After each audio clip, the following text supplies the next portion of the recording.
পশ্চিমা গোয়েন্দা সংস্থাগুলোর দাবি, রাশিয়া গোপনে ইরানকে ড্রোন সহ বিভিন্ন সামরিক সহায়তা পাঠাচ্ছে, যা সরাসরি যুক্তরাষ্ট্র ও ইসরায়েলের বিরুদ্ধে চলমান সংঘাতে ব্যবহৃত হতে পারে।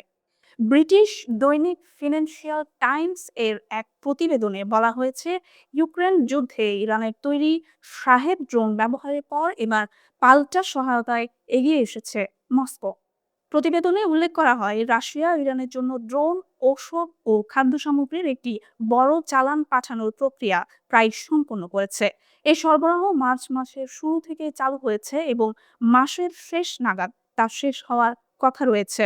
প্রতিবেদন অনুযায়ী গত মাসে তেহরানের প্রথম দফা হামলার কয়েকদিনের মধ্যেই দুই দেশের উচ্চ পর্যায়ের কর্মকর্তাদের মধ্যে এ বিষয়ে গোপন আলোচনা শুরু হয়। বিশ্লেষকদের মতে, যুদ্ধ শুরুর পর এটিই হতে পারে ইরানের জন্য রাশিয়ার প্রথম সরাসরি প্রাণঘাতী সামরিক সহায়তা। এদিকে ভলোদিমির জেলেনস্কি আরো গুরুতর অভিযোগ তুলেছেন। তার দাবি, রাশিয়া শুধু সামরিক সরঞ্জামই নয়, ইরানকে গুরুত্বপূর্ণ গোয়েন্দা তথ্যও সরবরাহ করছে। তিনি বলেন, যুক্তরাষ্ট্রের উপর চাপ সৃষ্টি করতে মস্কো একটি প্রস্তাব দিয়েছিল, যেখানে বলা হয় ওয়াশিংটন যদি ইউক্রেনকে গোয়েন্দা সহায়তা বন্ধ করে, তাহলে রাশিয়াও ইরানকে তথ্য দেওয়া বন্ধ করবে। রয়টার্সকে দেওয়া সাক্ষাৎকারে জেলেনস্কি দাবি করেন, এ বিষয়ে তার কাছে অকাঠ্য প্রমাণ রয়েছে, তবে এসব অভিযোগ সরাসরি অস্বীকার করেছে রাশিয়া।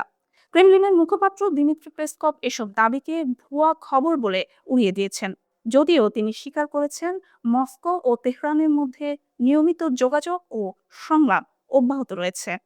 এদিকে জেলেনস্কি আরো জানান, শাহেদ ড্রোন প্রতিহত করার ক্ষেত্রে ইউক্রেন এখন বেশ অভিজ্ঞ হয়ে উঠছে। এই অভিজ্ঞতা ইতোমধ্যে মধ্যপ্রাচ্যের বিভিন্ন দেশের আগ্রহ কাটছে। তিনি বলেন, উপসাগরীয় দেশগুলোর সঙ্গে এই অভিজ্ঞতা ভাগাভাগি করতে প্রস্তুত রয়েছে ইউক্রেন। সব মিলিয়ে ইরান ইসরায়েল সংঘাতকে ঘিরে রাশিয়ার সম্ভাব্য সম্পৃক্ততার এই অভিযোগ আন্তর্জাতিক রাজনীতিতে নতুন মাত্রা যোগ করেছে। বিশ্লেষকদের মতে, এতে শুধু মধ্যপ্রাচ্য নয়, বরং ইউক্রেন যুদ্ধ সহ বৈশ্বিক শক্তির ভারসাম্যেও বড় ধরনের প্রভাব পড়তে পারে।